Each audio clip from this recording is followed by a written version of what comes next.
Welcome to the Listening Tube. Hello. Thank you for putting your ear to the Listening Tube. I'm your host, Bob Woodley. I once met Debbie Reynolds at a highway opening in Las Vegas. She didn't know who I was either, so you are in good company. On this episode, we'll hear about the lottery, boxing, and how conservatives blindsided a Michigan city. And these aren't MAGA Republicans. But first, Not the headlines. we haven't talked about the war in Ukraine on the program for a while. Well, it's still going on. It seemed, from a news standpoint, that the conflicts were in sort of a stalemate over the winter, and everyone was gearing up for the spring. The prevailing wind was that Ukraine would enact an offensive, and it would be up to the Russian forces to find a way to stop it. To make a point, the tyrant Putin moved nuclear weapons into Belarus as the Ukrainian counteroffensive was about to get started. While the news of the war seems to have increased, we don't yet know if either side has given their wherewithal to win. What we've learned from watching is that Western weapons have a distinct advantage over the aggressors. With the right training and tactics, the Ukrainian military has done an excellent job of repelling the invading forces. Forces that are more depleted than Moscow ever thought they would be.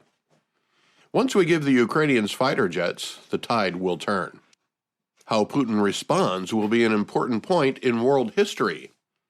The tyrant Putin has shown himself to be nothing more than a kidnapper and extortionist on the world stage. He's led his country into a war that winning would provide them with nothing more than fertile farmland and a port, while invading another sovereign country would bring a wave of condemnation and sanctions from most of the civilized world. Losing wasn't even part of the plan.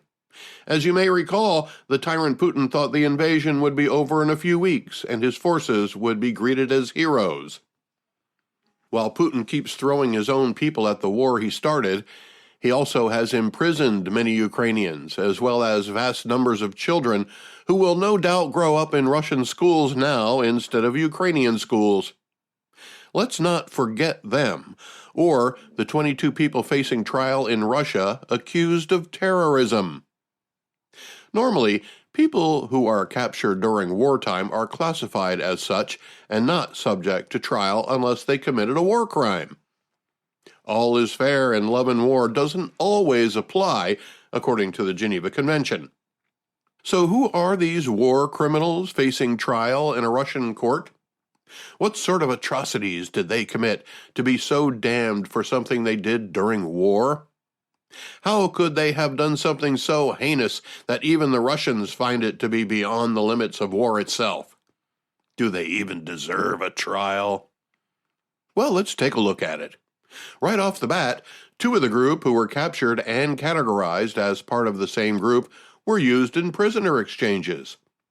That's not surprising, as prisoners are often exchanged during wartime. But it was only 2 out of 24. The other 22 are considered terrorists and will stand trial in a Russian court not as soldiers, but as terrorists. So who are they and what did they do? Well, you may recall hearing about a group of soldiers holed up in a steel mill in Ukraine. They were the last remaining forces in the battle for Mariupol, part of the Azov battalion. Azov was such an elite battalion that they were able to hold off the Russian army trying to take the port in Mariupol for 3 months. They were forced to surrender in May of last year, and now, more than a year later, they're facing trial in the country that invaded their country. All because these 22 remaining so-called terrorists did what any patriot of any country would do. No doubt, they'll be found guilty and sentenced to long prison terms. Possible sentences run the gamut from 15 years to as much as life in prison. That will give the tyrant Putin more pawns with which to play his dastardly game of chess. Oh, did I mention that 8 of the 22 terrorists are women who cooked for the soldiers? That's right. Putin is charging the people who feed Ukrainian soldiers as terrorists. Well, That can't be right. You may recall hearing on the listening tube about microplastics. They've infiltrated our food and water, our bloodstreams, and our brains. Well, it turns out somebody was listening. Pun intended. A United Nations treaty concerning plastics was agreed upon in Paris that would cut plastic production by 80% by 2040. Implementation may begin as soon as 2025. It wasn't an easy negotiation, but a story by Emma Bryce in The Guardian says 180 nations and/or nation-states agreed to a legally binding treaty to regulate the entire life cycle of a plastic product. Almost 400 tons of plastic are produced every year, with an increase expected in the coming decades.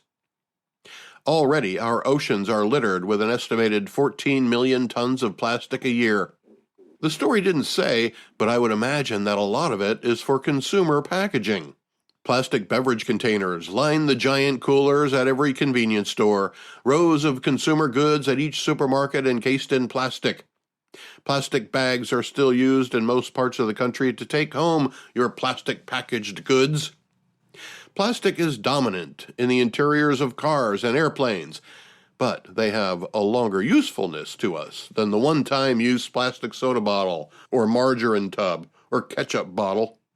Something has to be done to manage the world's plastic, from the time it's produced to the time it's discarded to when it becomes used to make something else. So why wasn't this an easy negotiation? Seems like a no-brainer to limit the effects plastic has on our environment by using it in a more responsible way. Of course, the plastics industry lobbied hard against more regulation, but you'd expect that.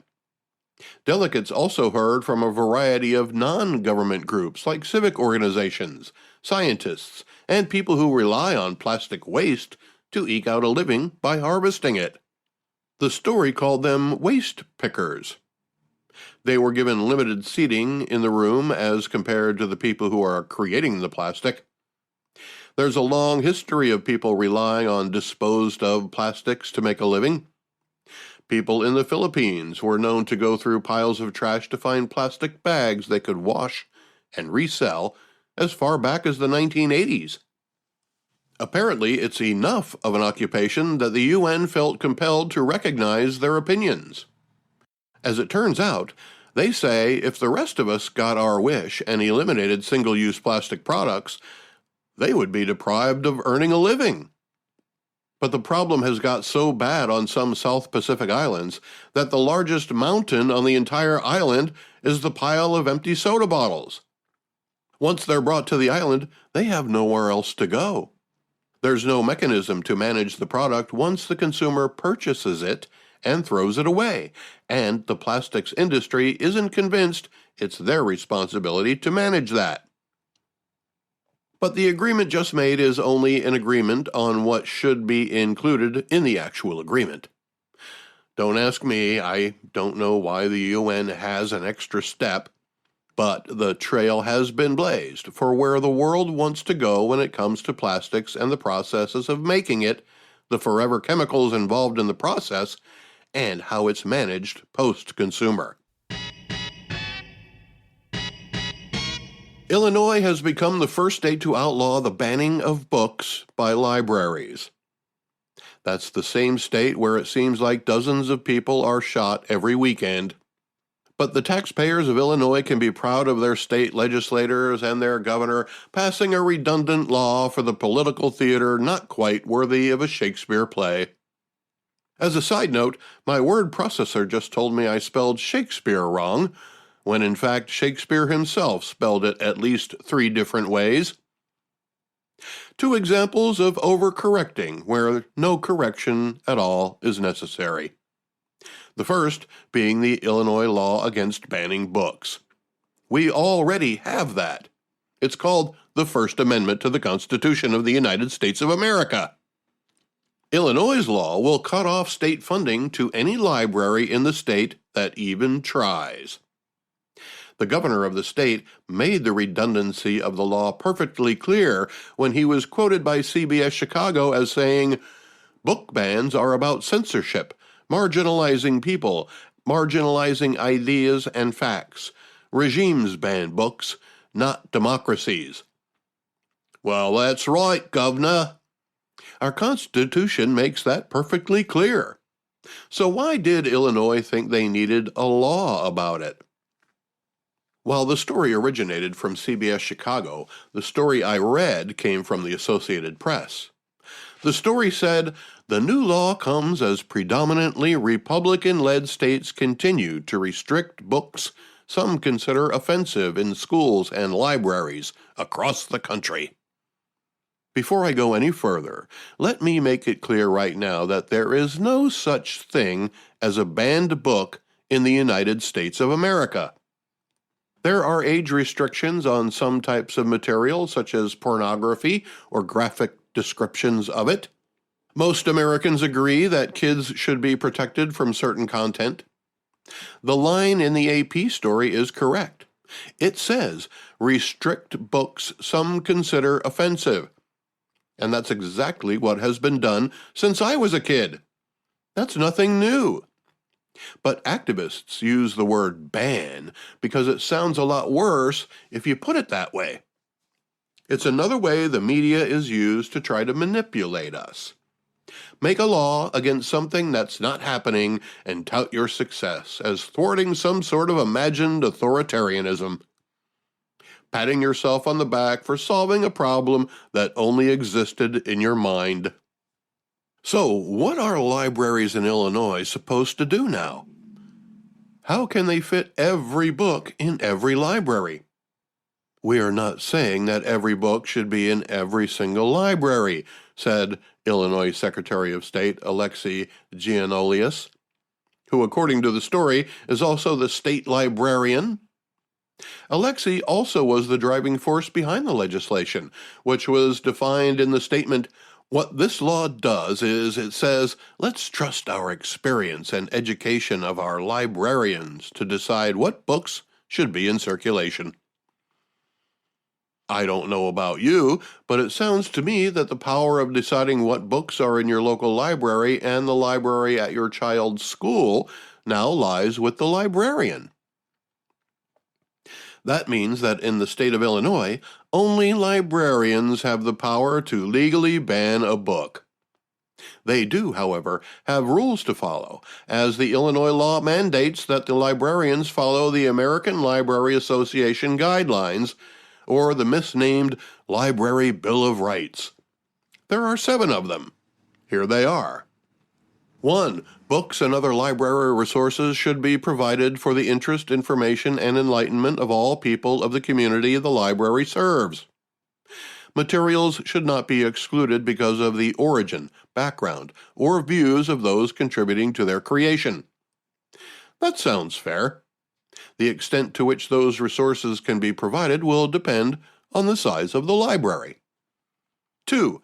Libraries should provide material and information presenting all points of view on current and historical issues. Materials should not be proscribed or removed because of partisan or doctrinal disapproval. Don't hide the present, don't hide the past. Got it. Number 3. Libraries should challenge censorship in the fulfillment of their responsibility to provide information and enlightenment. Odds are, any censorship that's going to happen happened long before the book got to the library. Publishers and editors do more censoring than anybody when they decide which books will get printed in the first place. Libraries really don't have any influence there. A library can only provide what's available. 4. Libraries should cooperate with all persons and groups concerned with resisting abridgment of free expression and free access to data. Now here's where the librarians get out of the library. This has nothing to do with books or music or anything else a library provides. This is a call for activism, albeit for a good cause. 5. A person's right to use a library should not be denied or abridged because of origin, age, background, or views. This, too, isn't about what's in the library, but who's allowed to enter. Notice age is not something that can be restricted. People of all ages may enter the library. 6. Libraries which make exhibit spaces and meeting rooms available to the public they serve should make such facilities available on an equitable basis, regardless of the beliefs or affiliations of individuals or groups requesting their use. Yes, we should all share the library. And 7. All people, regardless of origin, age, background, or views, possess a right to privacy and confidentiality in their library use. Libraries should advocate for, educate about, and protect people's privacy, safeguarding all library use data, including personally identifiable information. So, if you're looking at pictures of naked people in a book or on a computer at the library, they promise they won't tell anyone. But the person next to you might. The Library Bill of Rights also comes with deeper interpretations of them, and they're listed on the American Library Association's website. These interpretations are accompanied by the ALA's statements on where they stand when it comes to specific things, like age and origin of material. Here's where the librarians and the majority of Americans disagree. The librarians are forbidden to restrict what a visitor can view based on the visitor's age. So any kid can walk in and ask to be guided to the pornography section if the local library has one. Whether or not it has one is up to the local librarian. In Illinois, that means even the library in your kid's school can have a section of books that show or describe pornography. Illinois has given the go-ahead to libraries to be a free-for-all with no rules or guidelines as to what may or may not be appropriate for your child. There was a time when the library was a safe place for children, but now it depends on the librarian's morals in the state of Illinois. But we can't have books being banned. The First Amendment to the Constitution says so. And now Illinois law says so too. And it's a good thing because the website of the American Library Association has a tab on which you can click to find all the banned books. You know, the real juicy ones that are so much fun to read that we have to keep them off the shelves. But before you get there, they have a tab with an updated guide to LGBTQIA+ books for children and teens. But when we click on the Banned Books tab, something strange happens. The banner says Banned and Challenged Books. So, there's a list of banned books. I'm going to look that up. He's gonna look it up. He's really gonna do it. I want the truth! You can't handle the truth! They have a list of the top 10 most challenged books, but no list of banned books. That's because, like I said earlier, there are no banned books in the United States of America. A look at the 13 most challenged books reveals that every single one of them has sexually explicit content. More than half of them have sexually explicit LGBTQIA+ content. All of the descriptions say, claimed to be sexually explicit, as if nobody from the Library Association read any of them. The law goes into effect on January 1st of next year. After that, you can count on a lot more challenges to books in school libraries in the state of Illinois. That will surely be used as an argument that more attempts are being made to ban books, when in fact no books are being banned at all. It's just a word game the left is playing to turn public opinion about morals and children's innocence into something evil. There are things kids shouldn't see, and we can no longer count on our school librarian to protect them if they follow the American Library Association guidelines or Bill of Rights. There was a time when the school librarian was a sideline player to most students. Now they may be as influential as any teacher. What happens if a teacher assigns a book the library doesn't carry? What happens if the librarian starts targeting students with reading suggestions to influence the students' views? Who's in charge of hiring the librarian at your child's school? Banned books aren't a problem, as any book ever written is available to any American adult in some form of media, be it a physical book, downloaded ebook, or however the written word may be distributed. Don't fall for book banning rhetoric.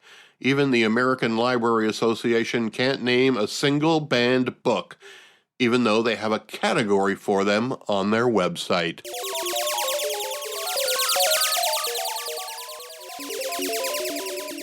Let's go back through the listening tube for This Week in History. This week in 1882, Charles J. Guiteau is hanged in Washington, D.C. for the assassination of U.S. President James Garfield. A lot of people forget that President Garfield, along with Lincoln and Kennedy, was assassinated.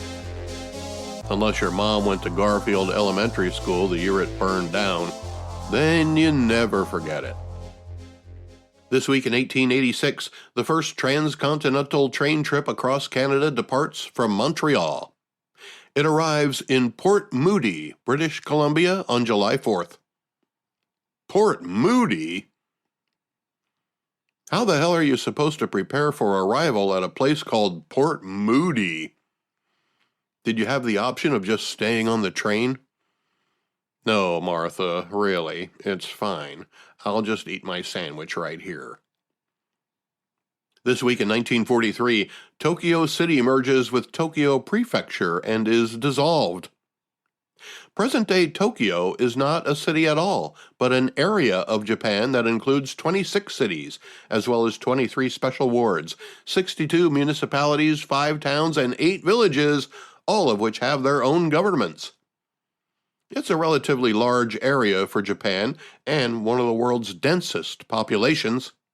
You'll find an average of 16,000 people per square mile, or 6,100 per square kilometer. This week in 1948, Shirley Jackson's short story, The Lottery, is published in the New Yorker magazine. I had an English teacher in middle and high school who would show the film of this story in her class every year. I had Mrs. Zielinski for English class in 7th, 9th, and 10th grades, so I saw it at least 3 times. I never understood why she wanted us to see it rather than read it, considering it was English class. I found it to be quite disturbing, and one scene became particularly memorable to me. Spoiler alert, it was the scene of a woman handing a stone to a little boy, encouraging him to participate in the activity that resulted from the premise. I can still see it like a still photo, even though it was a film. Nothing against Mrs. Z, though.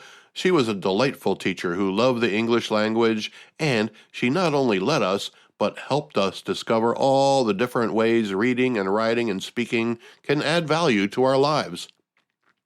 For as much as I was bored with most of my high school classes, I found English class to be the most entertaining. Teachers like Mrs. Zielinski helped make it that way for me, even if she did make me watch a movie depicting a short story that would leave half of today's students in a state of shock. The Lottery would have trigger warnings all over it, in rainbow colors, flashing lights, and a siren that turned on when you opened the DVD case. But at least it wasn't Shakespeare. This week in 1948, boxer Dick Turpin beats Vince Hawkins at Villa Park in Birmingham to become the first black British boxing champion in the modern era. Well, what a coincidence!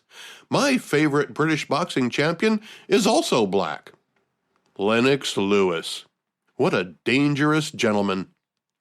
I was at the post-fight press conference for the Bo Holyfield 3 at Caesars Palace in Las Vegas, covering the match for CBS Radio. I had my tape recorder all set up and ready to go when I looked to my left and I noticed Lennox Lewis standing there, waiting, like the rest of us, for the press conference to start. I figured I better take this opportunity to introduce myself. I walk up to him and say, "Hi, Mr. Lewis, I'm Bob Woodley from K-News Radio, and I just wanted to let you know I'm a big fan." We shake hands, and while we're shaking hands, Riddick Bowe walks onto the stage, and Lennox Lewis yells up at him, "Hey, when are you going to fight me?" Bowe's reply was, When are you going to start winning, faggot? I pulled my hand away lest I might get accidentally dragged to the stage by an enraged Lennox Lewis. But like a true gentleman, he kept his cool.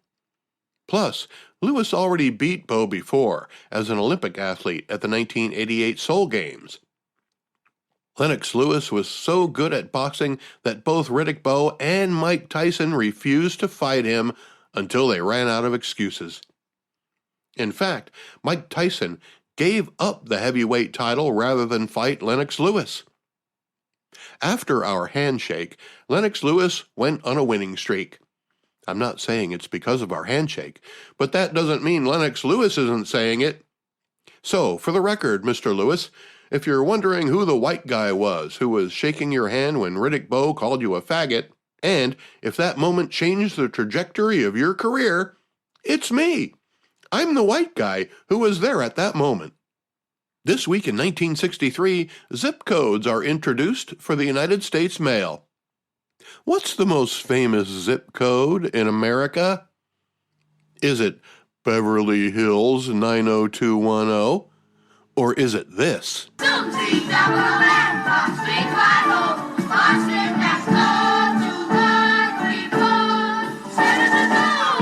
This week in 1966, the National Organization for Women, the United States' largest feminist organization, is founded. I'm guessing the National Organization for Women doesn't exist anymore. I could be wrong, but it seems to me that right now is one of those pivotal times in American history that we need an organization focused on the advancement of women's causes to step up and protect women's sports from the invasion of men pretending to be women. If the National Organization for Women doesn't see the need to intervene in the assault of women's rights in sports, then you might wonder why such an organization is needed at all. Based on the reaction so far, I'm going to continue to believe the National Organization for Women no longer exists. You had a good run, though. Women can now wear pants to the office. Good job. This week in 1969, the Stonewall riots begin in New York City, marking the start of the gay rights movement. Since then, all kinds of other subgroups have latched onto their coattails. The transsexuals, queer, and two-spirit people have all found room under the gay umbrella. Maybe it's time the gay community begin focusing on their own issues again and abandon the other groups that are more show than anything. This week in 1971, the crew of the Soviet Soyuz 11 spacecraft are killed when their air supply escapes through a faulty valve.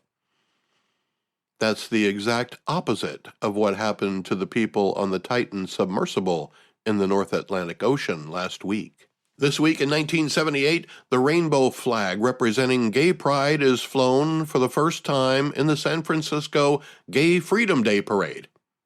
The pride flag has undergone some design modifications over the years, with new categories added. More on that in just a bit. This week in 1978, the United States Supreme Court, in Regents of the University of California versus Bakke, bars quota systems in college admissions.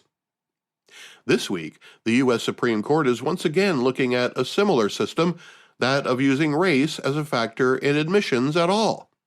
There are contradicting views on the benefits of using race as a factor in college admissions.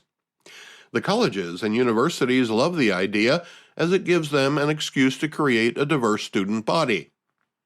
The problem is, it also creates the illusion that people of color need special consideration to make it into college. It's an insult to the people of color and a roadblock to fair acceptance standards. We'll hear how the Supreme Court sees it later this week. This week in 1990, East Germany accepts the Deutschmark as its currency, thus uniting the economies of East and West Germany. Prior to that, the people of East Germany used what those in the West called Eastmarks. The exchange rate was interesting. You couldn't use American dollars to buy Eastmarks. Only West German money could be exchanged for Eastmarks. And boy, did you get a lot of them.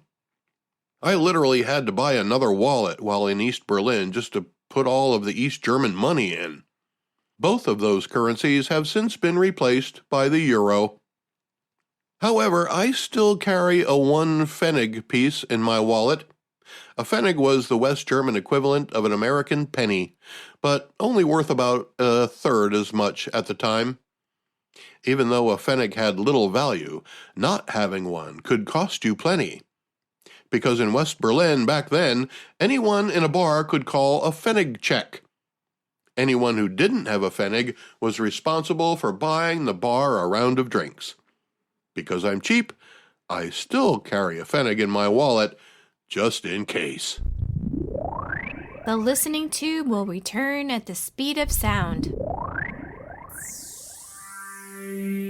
Contact the listening tube by calling 570-601-1101 or email thelisteningtube@outlook.com. Someone once said, "Politics makes strange bedfellows." And it's a phrase that's even more accurate today than when it was first said, however long ago that was. I'm not going to look that up. The point is that strange bedfellows is now more literal than figurative. That seems to be a particular problem for one marginalized group. After the terror attacks in 2001, Muslims were viewed with suspicion, if not outright disdain, by many. It was tough to be an America-loving Muslim, and many right-wing extremists were hostile to Muslims living in America. As a marginalized group, they became a champion liberal cause, and the Muslim community accepted the morale boost. What the left didn't realize at the time was that Muslim beliefs and leftist beliefs were contradictory in a number of very important ways, but especially in one way. The difference in conviction became apparent recently when a majority Muslim city council banned pride flags from being displayed. That's right, pride flags, the rainbow colored with additional colors and angles that has evolved over the years, the flag that symbolizes the gay people and all the other varieties of people other than heterosexuals, has been banned by the city council of a Michigan town. Surely, it must be a violation of the First Amendment. This wasn't some plot to gerrymander and force an agenda down the throats of a willing populace. This was a city council that was celebrated by the media and the left as a success in multiculturalism when it became the first majority Muslim city council in America back in 2015, according to a story by Michael Deacon. It's a city in Michigan called Hamtramck, which I'm only going to try to pronounce that one time. If you want to see how it's spelled, you can look at the transcript. Anyway, no more pride flags are to be displayed in town unless you're proud of being a heterosexual. I don't think we have a flag for that. We probably never figured we'd need one. Well, you don't in that Michigan city. The recent decision to ban the pride flag has left a lot of lefties flabbergasted. They supported the Muslim enclave and even helped elect Muslims to important positions all the way to Congress. Now they're stuck between Iraq and Mecca, wondering what the hell happened. If the people represented on the pride flag want to claim discrimination, City Council can simply say, "You voted for us." City Hall was packed with residents who cheered when the resolution was passed. It didn't just sneak through. It wasn't some middle-of-the-night deal. A former mayor of the city who was quoted in the story said this wouldn't be such a problem for the left if the city council was Christian. She said liberals would have known exactly how to respond, denounce the council for its queerphobic bigotry, and lead a furious protest march against heteronormative, patriarchal white supremacy. Simple. There's that word heteronormative again. We came across that one in a recent episode. If heteronormative isn't such a long word, heterosexuals might be able to use it on their flag. But I'm sure heterosexuals don't need a word to establish that heterosexual is normal.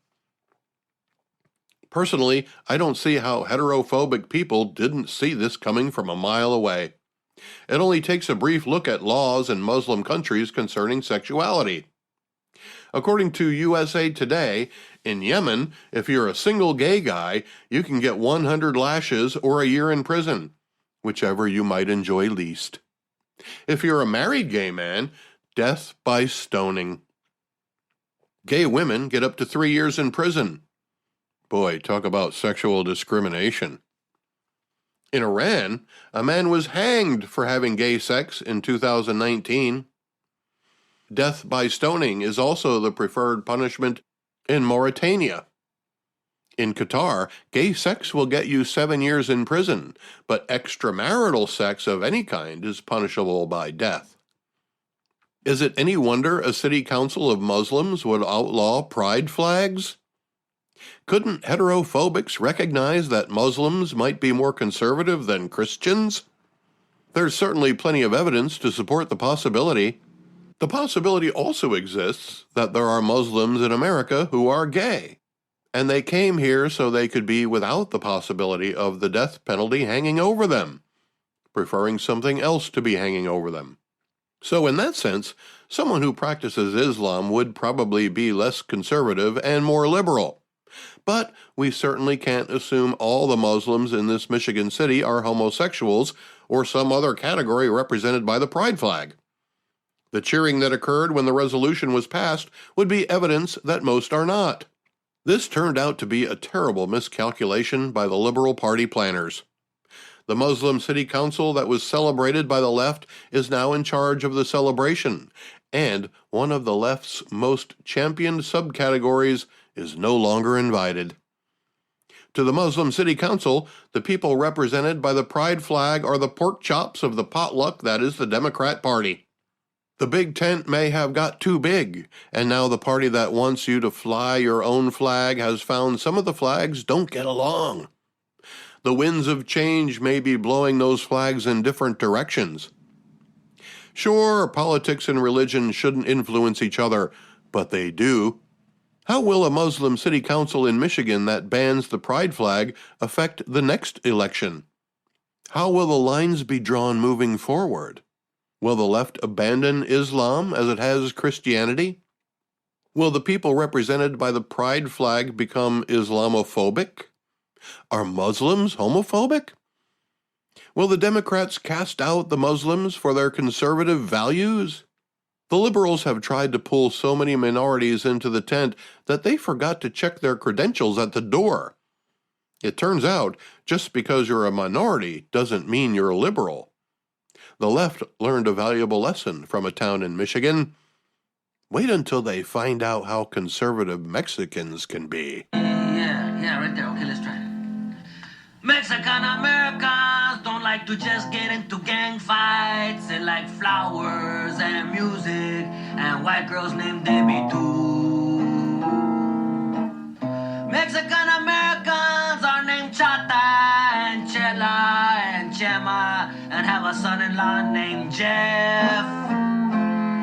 Mexican Americans don't like to get up early in the morning, but they have to, so they do it real slow.